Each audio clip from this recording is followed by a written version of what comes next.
হাসবেন না কাঁদবেন? বলেন, হাসবেন না কাঁদবেন? এই হচ্ছে ট্রাম্পের সর্বশেষ পোস্ট।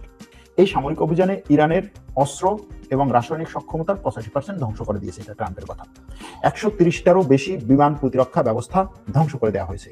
আমেরিকা এবং ইরানের মধ্যে একটা যুদ্ধবিরতি সম্পন্ন হয়েছে এবং এই যুদ্ধবিরতি এই মুহূর্ত থেকে, অর্থাৎ যখন ঘোষণা হয়েছে তখন থেকেই কার্যকর হয়েছে। যুদ্ধবিরতি কার্যকর হওয়ার পর ইরানের কোনো স্থাপনায় আমেরিকা আর হামলা চালাচ্ছে না।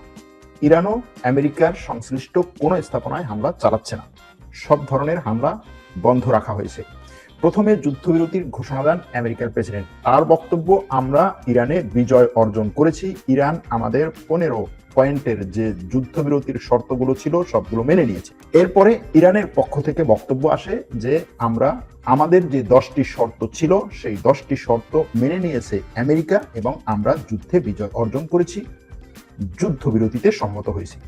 পাকিস্তানের প্রধানমন্ত্রী ঘোষণা দেন যে উভয় পক্ষ যুদ্ধবিরতিতে সম্মত হয়েছে পাকিস্তানের মধ্যস্থতায় এবং এই যুদ্ধবিরতি তাৎক্ষণিকভাবেই কার্যকর হবে। আর এই যুদ্ধবিরতি কার্যকর হওয়ার পর কোনো পক্ষ কোনো পক্ষকে আঘাত করবে না। এই যুদ্ধবিরতির মধ্যে ইরান, মধ্যপ্রাচ্যের সবগুলো দেশ, ইসরায়েল, আমেরিকা, লেবানন এবং অন্য সব দেশ অন্তর্ভুক্ত থাকবে। কোথাও কোনো আঘাত করা হবে না। এখন এই যুদ্ধবিরতি কার্যকরের মাধ্যমে মধ্যপ্রাচ্যে চলমান উত্তেজনা কমপক্ষে আগামী 2 সপ্তাহের জন্য স্থগিত থাকবে। এটাই হচ্ছে গত রাতে এই দুই পক্ষের মধ্যকার সমঝোতার মূল কথা। এই সমঝোতার বিস্তারিত আলোচনায় আসবো, তার আগে গত রাতে কি কি ঘটেছে সেগুলো একটু জাস্ট সংক্ষেপে একটা একটা করে বাক্যে বলে তারপরে আসছি। গত রাতে ইসরায়েল ইরানের পেট্রোকেমিক্যাল স্থাপনাগুলোতে হামলা চালিয়েছে। ডোনাল্ড ট্রাম্প তার পরিকল্পিত বোমাবর্ষণ স্থগিত করেন এবং যুদ্ধবিরতির ঘোষণা করেন। পরিকল্পিত বোমাবর্ষণ স্থগিত করেন এবং 2 সপ্তাহের যুদ্ধবিরতির ঘোষণা করেন। হোয়াইট হাউসের এক কর্মকর্তা সিএনএনকে জানায় যে ইসরায়েলও এই সাময়িক অস্থায়ী যুদ্ধবিরতিতে সম্মত হয়েছে। ইসরায়েলি চ্যানেল 12-এ বলা হয় যে ইসরায়েল এই চুক্তি পছন্দ করছে না, কিন্তু সিদ্ধান্ত ট্রাম্পের, ইসরায়েল এই সিদ্ধান্ত মেনে নিয়েছে। নিউ ইয়র্ক টাইমসের তথ্য মতে চীন শেষ মুহূর্তে হস্তক্ষেপ করে ইরানকে রাজি করিয়েছে যে পাকিস্তানের দেওয়া 2 সপ্তাহের যুদ্ধবিরতির প্রস্তাব তোমরা মেনে নাও। মার্কিন গণমাধ্যম অ্যাক্সিওস বলেছে যে যুদ্ধ শেষ করার লক্ষ্যে যুক্তরাষ্ট্র ও ইরানের মধ্যে প্রথম দফার আলোচনা আগামী শুক্রবার পাকিস্তানের রাজধানী ইসলামাবাদে হবে।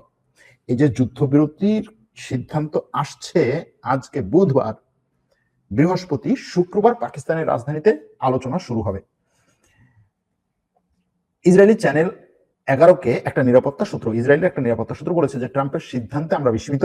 সবকিছু চূড়ান্ত হওয়ার পর একবারে শেষ মুহূর্তে আমরা আপডেট পেয়েছি এবং আমাদেরকে চাপিয়ে ধরে যুদ্ধবিরতি মানতে বাধ্য করা হয়েছে। ইরানের পররাষ্ট্রমন্ত্রী আরাকচি বলেছেন, আগামী 2 সপ্তাহ ইরানের সশস্ত্র বাহিনীর সাথে সমন্বয় এবং প্রযুক্তিগত সীমাবদ্ধতা বিবেচনা করে হরমুজ প্রণালী দিয়ে নিরাপদ যাতায়াত সম্ভব। অর্থাৎ হরমুজ প্রণালী উন্মুক্ত করে দেওয়া হয়েছে বলেছিলেন ডোনাল্ড ট্রাম্প, যে হরমুজ প্রণালী উন্মুক্ত করে দেওয়া হয়েছে। এই হরমুজ প্রণালী উন্মুক্ত করে দেওয়ার শর্তে আমি যুদ্ধবিরতি মেনে নিয়েছি।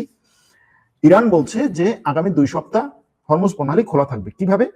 ইরানের সশস্ত্র বাহিনীর সাথে সমন্বয় করে এবং সেখানকার প্রযুক্তিগত সীমাবদ্ধতা বিবেচনার সাপেক্ষে ইরান হরমুজ প্রণালী খুলে দিচ্ছে। কার জন্য খুলে দিবে, কে যেতে পারবে? ইরানের সশস্ত্র বাহিনীর সাথে সমন্বয় করতে হবে। এটা হচ্ছে ইরানের কথা। এই যুদ্ধবিরতির আওতায় লেবানন যে অন্তর্ভুক্ত করা হয়েছে, এটা আমেরিকা এবং পাকিস্তান বললেও ইসরায়েল বলছে ভিন্ন কথা। ইসরায়েল বলছে এই যুদ্ধবিরতিতে লেবানন কোনোভাবেই অন্তর্ভুক্ত হবে না। আমেরিকার প্রেসিডেন্ট অবশ্য বা মার্কিন যুক্তরাষ্ট্রের পক্ষ থেকে বলা হয়েছে যে এই যুদ্ধবিরতির যে বক্তব্য, যে কথাবার্তা এসেছে, যে সিদ্ধান্ত এসেছে, এটা হয়তো ইরানের সশস্ত্র বাহিনীর একেবারে ফিল্ড পর্যায়ে পৌঁছতে সময় লাগবে, কারণ তাদের মধ্যে যোগাযোগ বিচ্ছিন্ন, তাদের সাথে রোডঘাট বিচ্ছিন্ন, সুতরাং তাদের কাছে পৌঁছতে সময় লাগতে পারে। এই জন্য তাদের কাছ থেকে ছোটখাটো কিছু হামলাও আসতে পারে।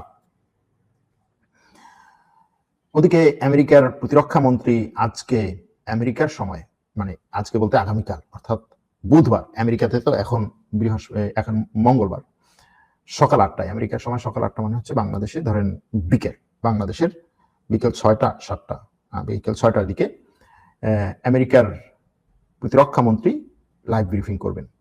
সংবাদ বিজ্ঞপ্তিতে সংবাদ ব্রিফিং করবেন এবং সেই সংবাদ ব্রিফিংয়ে তিনি এই যুদ্ধবিরতিতে তারা কিভাবে ব্যাপক পরিমাণে বিজয় অর্জন করেছে সেটা নিয়ে আলোচনা করবেন, জনগণকে বিষয়টি জানাবেন।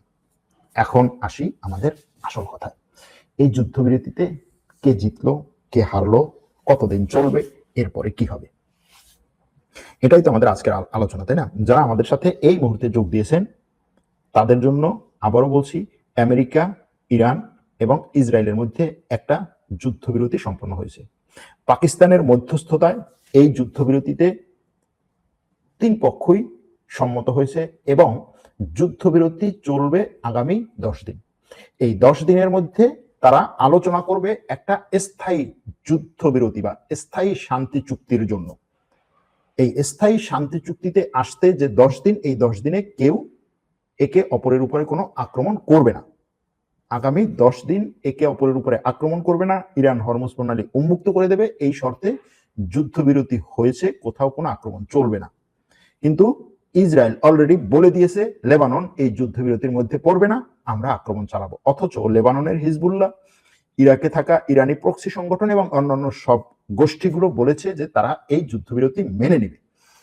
এখন দীর্ঘমেয়াদ এবং স্বল্প মেয়াদে এর ফলাফল কি হতে পারে?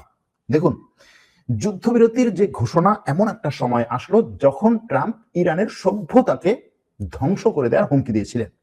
এমনকি তার সেই হুমকির পর মার্কিন গণমাধ্যম, মার্কিন কংগ্রেস এবং মার্কিন রাজনীতিবিদ, হোয়াইট হাউসের বিভিন্ন বক্তব্য থেকে এটা ধারণা করা হয়েছিল যে হয়তোবা ট্রাম্প পাগলামি করে একটা পরমাণু হামলাও চালাতে পারে। যদিও এটা নিয়ে গত রাতে আমরা বিস্তারিত এটা চালানো সম্ভব কিনা, কেন অসম্ভব, কিভাবে অসম্ভব, এই জিনিসগুলো নিয়ে আলোচনা করেছিলাম। এখন এই এক রাতের মধ্যে মাত্র 1.5-2 ঘন্টার ব্যবধানে 3টা যুদ্ধবিরতির ঘোষণা আসলো। 3 পক্ষ থেকে।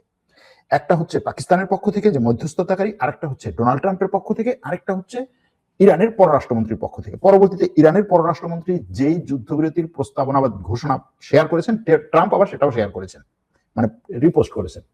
রিপোস্ট করে বলেছেন যে দেখো, আমার কথাই শুধু না, তারা যুদ্ধবিরতি মেনে নিয়েছে। দেখো, এখন এই যে পাকিস্তানের বাদ দিলে 2 পক্ষের যে 2 বর্ণনা, এই 2 বর্ণনায় আসলে ভিন্ন বাস্তবতার বর্ণনা দেয়। আরেকটা হচ্ছে কোন পক্ষই অন্য পক্ষের যে বয়ান সেটাকে স্বীকার করে নাই। ইরান বলছে আমেরিকা আমাদের 10 পয়েন্টের যে প্রস্তাব, যে শর্ত, সেটা মেনে নিয়েছে, আমেরিকা হেরে গেছে, আমরা বিজয় অর্জন করেছি। ট্রাম্প আমাদের শর্তগুলো মানতে বাধ্য হয়েছে, আমরা হরমুজ প্রণালী খুলে দিয়েছি বলছি, কিন্তু সেখানে পুরো কন্ট্রোল আমাদের হাতে। আবার আমেরিকার পক্ষ থেকে বলা হয়েছে আমরা যে 15 পয়েন্টের প্রস্তাব দিয়েছিলাম, সেই 15 পয়েন্টের প্রস্তাব ইরান মেনে নিতে বাধ্য হয়েছে, যদি না মানতো তাহলে আমরা ইরানকে শেষ করে দিতাম, এজন্যই ইরান দৌড়ে এসে আমার কাছে মাথা নত করেছে। পরবর্তীতে কি সংকট হতে পারে সেটা আসলে এই 2 বয়ানের মধ্যেই স্পষ্ট। ডোনাল্ড ট্রাম্প তার ট্রুথ সোশ্যালে লিখেছেন যে তিনি হরমুজ প্রণালী সম্পূর্ণ, তাৎক্ষণিক এবং নিরাপদভাবে খুলে দেওয়ার শর্তে 2 সপ্তাহের জন্য বোমা হামলা স্থগিত রাখতে সম্মত হয়েছে। ট্রাম্প বলেন ইরানের 10 দফা প্রস্তাব আলোচনার জন্য একটা কার্যকর ভিত্তি হলেও সেই প্রস্তাবগুলো যথেষ্ট না।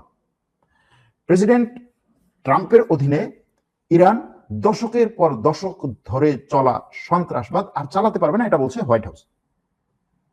আবার ইরানের সর্বোচ্চ জাতীয় নিরাপত্তা পরিষদের এক বিবৃতি প্রকাশ করেছে ইরানের তাসনিম নিউজ। এই তাসনিম নিউজটি হচ্ছে আইআরজিসির সাথে, মানে ইরানের বিপ্লবী গার্ডের একটা গণমাধ্যম। সেই প্রস্তাবে বলা হয় যে যুক্তরাষ্ট্র ইরানের সব 10 দফা মেনে নিয়েছে। এর মধ্যে আছে কি? আক্রমণ করবে না সেটা নিশ্চয়তা, হরমুজ প্রণালীর উপরে ইরানের নিয়ন্ত্রণ অব্যাহত রাখা, ইউরেনিয়াম সমৃদ্ধকরণে সম্মতি দেয়া, সব ধরনের প্রাথমিক এবং গৌণ নিষেধাজ্ঞা প্রত্যাহার করা, জাতিসংঘ নিরাপত্তা পরিষদ এবং এই এর সব প্রস্তাবনা বাতিল করা, অর্থাৎ ইরানের পরমাণু অস্ত্র বানানোর ক্ষেত্রে যে সমস্ত প্রস্তাবনা আছে সবগুলো বাতিল করা, ইরানকে ক্ষতিপূরণ প্রদান করা, এই অঞ্চল থেকে মার্কিন যুদ্ধ বাহিনী প্রত্যাহার এবং হিজবুল্লাহ সহ সব ফ্রন্টে যুদ্ধ বন্ধ করা। ইরানের 10 দফা ছিল এটা। এখন দেখেন, এই যে ট্রাম্পের ট্রুথ সোশ্যালে বর্ণনা, আবার ইরানের গণমাধ্যমে বর্ণনা, এই 2 বর্ণনায় আমরা কি বলতে পারি? আমেরিকার জনগণ শুনলো যে ট্রাম্প তার সামরিক লক্ষ্য অর্জন করেছেন, শক্তি প্রদর্শনের মাধ্যমে হরমুজ প্রণালী পুনরায় খুলে দিতে সক্ষম হয়েছেন, অন্যদিকে ইরানের জনগণ শুনল যে তাদের সরকার যুক্তরাষ্ট্রকে তাদের সব গুরুত্বপূর্ণ দাবিতে নতি স্বীকার করতে বাধ্য করেছে।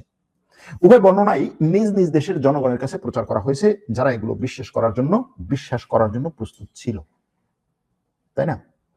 কিন্তু কোনো বর্ণনাই পুরোপুরি সঠিক না, এবং কোনো বর্ণনাই সামষ্টিক যে চিত্র, বাস্তব যে চিত্র সেটা দেখাচ্ছে না। এটা উভয় পক্ষই জানে, কিন্তু উভয় পক্ষ এখানে একটা যুদ্ধবিরতিতে সম্মত হয়েছে। এখন দেখেন, ট্রাম্প যে একটা যুদ্ধবিরতি চাইছে, যে কোনো ভাবেই হোক তার এখানে বিজয় অর্জন দেখানো দরকার, একটা যুদ্ধবিরতি দেখানো দরকার, হরমুজ প্রণালী খুলে দেওয়া হয়েছে এটা দেখানো দরকার। সেটার জন্য সে গত সপ্তাহে মরিয়া হয়ে গেছিল, এবং সে মরিয়া হয়ে শেষ পর্যন্ত এটা বলেছে যে যদি তোমরা আমাকে একটা যুদ্ধবিরতি এনে না দাও আমি সব তছনছ করে দেবো। সে পেল যুদ্ধবিরতি। ইরান বলেছিল যে আমি কোনোভাবেই যুদ্ধবিরতিতে যাব না, কেউ আমাকে যুদ্ধবিরতিতে নিয়ে যেতে পারবে না। যদি স্থায়ী শান্তি চুক্তি না হয় তাহলে এই অস্থায়ী কয়েকদিনের জন্য যুদ্ধবিরতি এটা আমেরিকা এবং ইসরায়েলকে এই অঞ্চলে আরো বেশি অস্ত্রের মজুদ করতে সময় দিবে। আমি সেই সময় দিতে চাই না। তারা যুদ্ধবিরতির কথা বলে বারবার যুদ্ধবিরতির চুক্তিগুলো ভঙ্গ করে আক্রমণ করছে। এই আক্রমণ শুধুমাত্র এখানেই না, লেবাননে এটা দেখেছি, এটা আমরা গাজা ভূখণ্ডে দেখেছি, এটা আমরা আরো বিভিন্ন জায়গায় দেখেছি। সুতরাং আমরা কোনোভাবেই অস্থায়ী যুদ্ধবিরতি মেনে নেব না। সেখানে ইরান অস্থায়ী যুদ্ধবিরতি মেনে নিয়েছে। এখন এই যে অস্থায়ী যুদ্ধবিরতি মেনে নিল, এটাকে কি ইরানের ব্যর্থতা বলবেন নাকি সফলতা বলবেন? আপনার ব্যাপার। আমি আসি আমার আলোচনাতে।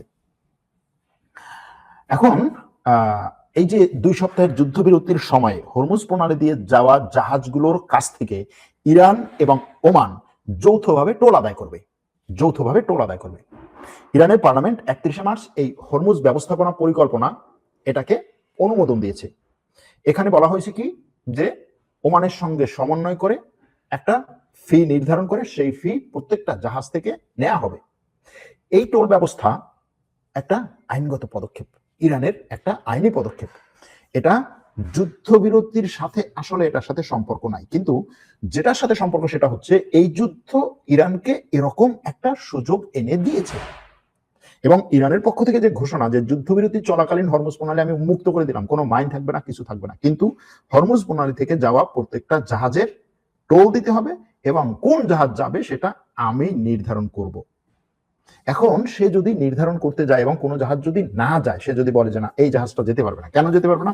ভাই তোমার হচ্ছে এই কাগজ নাই, এই কাগজ নাই, এই কাগজ নাই, এই কাগজ নাই, এই ধরনের নিরাপত্তা না, ওই ধরনের নিরাপত্তা নাই। কি করবে সে? যেটা আমাদের দেশে হয় আর কি। ধরেন আপনি পুলিশ ক্লিয়ারেন্স নিতে গেলেন, কোনো কিছু না, পুলিশের আপনার কাছ থেকে টাকা নেওয়া দরকার, আপনি টাকা দিচ্ছেন না, ঘুষ দিচ্ছেন না, সে বলে ভাই আপনি যে বিয়ে করছেন, বিয়ে করার আগে যে আপনি বেকার ছিলেন, মানে বিয়ে করার আগে যে আপনি অবিবাহিত ছিলেন সেটা প্রমাণ করেন। কেমনে প্রমাণ করবেন? মানে আপনার বিয়ের সার্টিফিকেট না, আপনি বিয়ের আগে যে অবিবাহিত ছিলেন সেই সার্টিফিকেট নিয়ে আসেন। কি করবেন আপনি বলেন?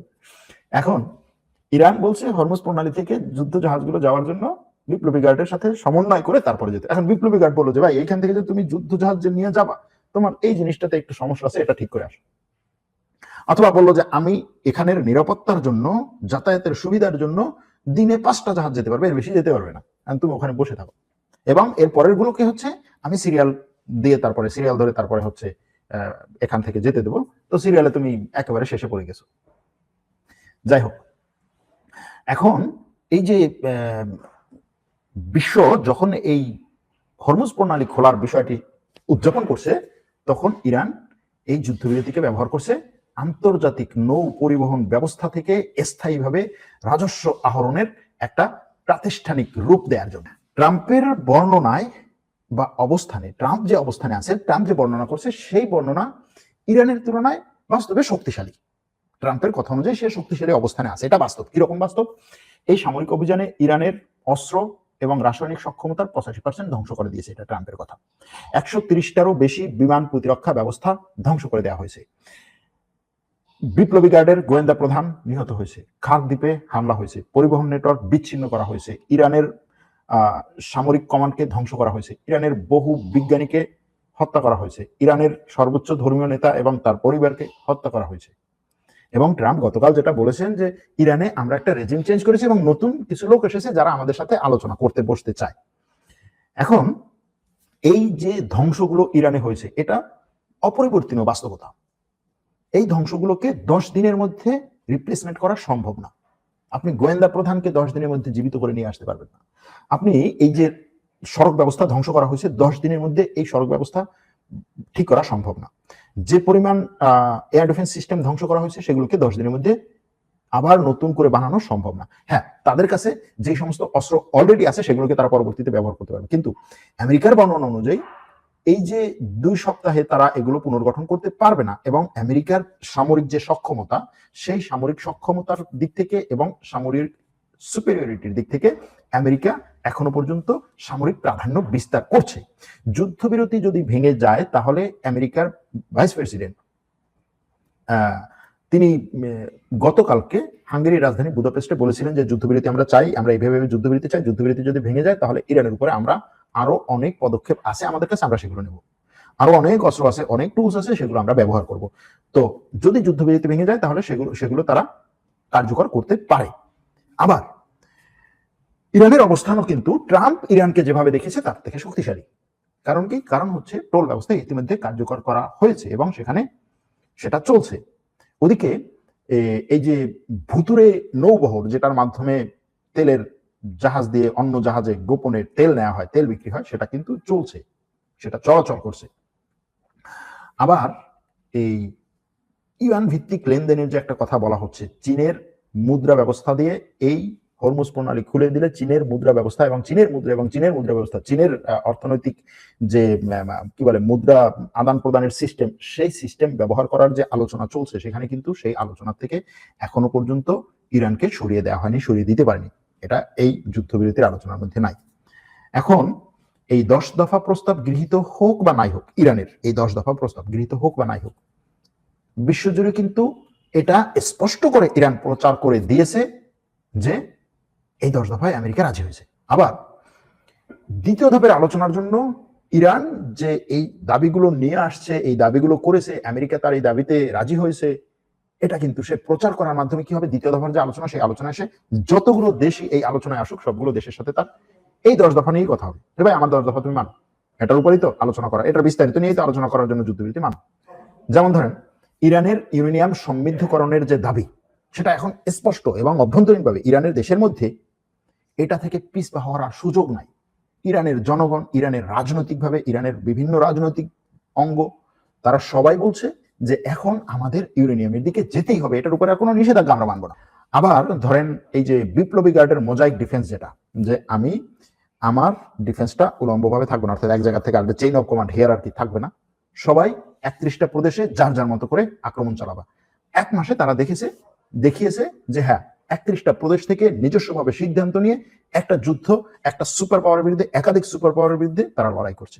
তাদের এই সিস্টেম চলছে, এটার বাস্তব প্রমাণ তারা দেখেছে।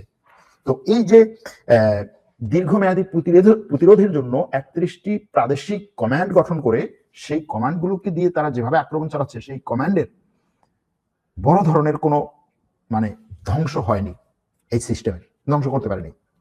সুতরাং এখানে ঝুঁকিটা হচ্ছে এই জায়গাতেই, ঝুঁকিটা এখানে নয় যে দুই পক্ষ মিথ্যা বলছে, এটা না, বরং ঝুঁকিটা হচ্ছে দুই পক্ষই তাদের নিজ নিজ জনগণকে রাজনৈতিকভাবে টিকে থাকার জন্য প্রয়োজনীয় বার্তা দিচ্ছে।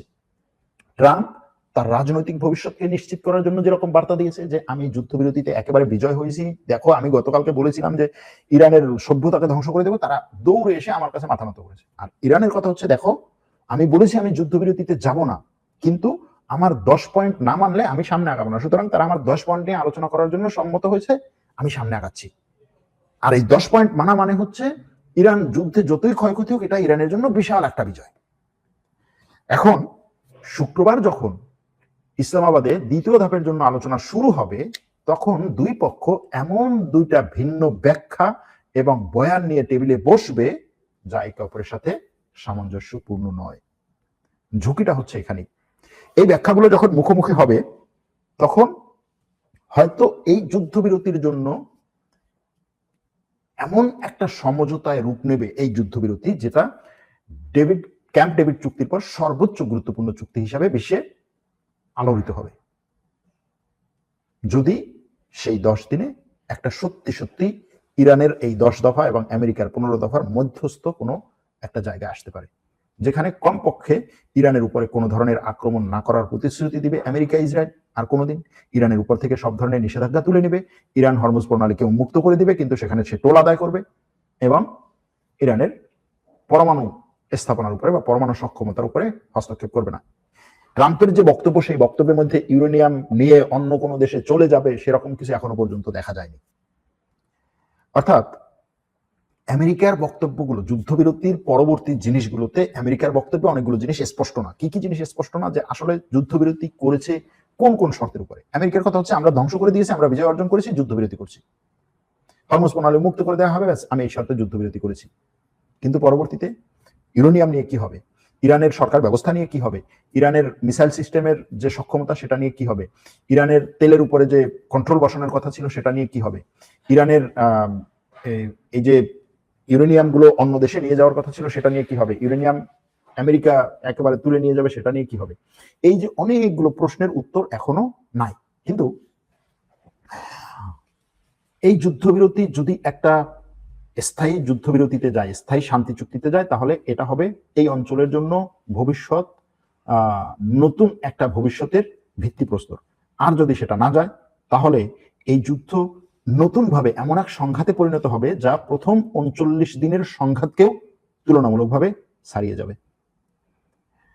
এখন এই যে সংকটের মৌলিক বাস্তবতা, এটা কোনো বর্ণনার উপর নির্ভর করে না। উভয় পক্ষের বর্ণনাতেই শিল্প স্থাপনাগুলো ধ্বংসস্তূপে পরিণত হয়েছে এবং এই যে পরিস্থিতি, যে ধ্বংসগুলো হয়েছে শুধুমাত্র ইরানে না, এখানে আমরা ইরান নিয়ে কথা বলছি, মধ্যপ্রাচ্যের অন্য সব দেশগুলো তারা কি পেল, তারা কি পাবে, তাদের যে ধ্বংস, তাদের যে ক্ষতি, অর্থনৈতিক ক্ষতি, সামাজিক ক্ষতি, তারপরে হচ্ছে প্রেস্টিজ ক্ষতি, এরপরে সেখানে আমেরিকার ঘাঁটিগুলো থাকবে কিনা, আমেরিকার ঘাঁটিগুলো নিয়ে যাবে কিনা, এরকম অনেকগুলো বিষয় এখনো পর্যন্ত স্পষ্ট না।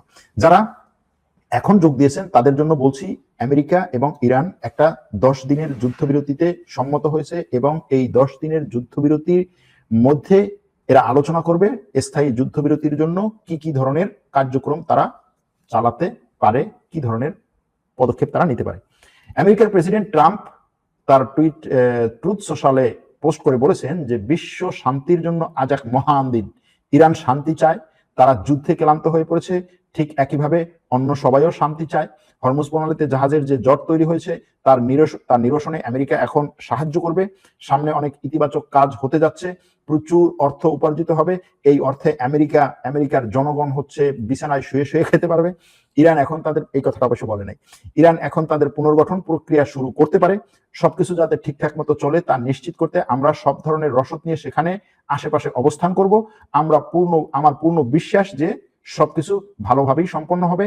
আমরা বর্তমানে আমেরিকায় যেমনটি অনুভব করছি, এটি হতে পারে মধ্যপ্রাচ্যের এক নতুন স্বর্ণযুগ। হাসবেন না কাঁদবেন বলেন? হাসবেন না কাঁদবেন? এই হচ্ছে ট্রাম্পের সর্বশেষ পোস্ট। ভিডিওটি ভালো লেগে থাকলে অবশ্যই চ্যানেলটিকে সাবস্ক্রাইব করে আমাদের সাথেই থাকবেন।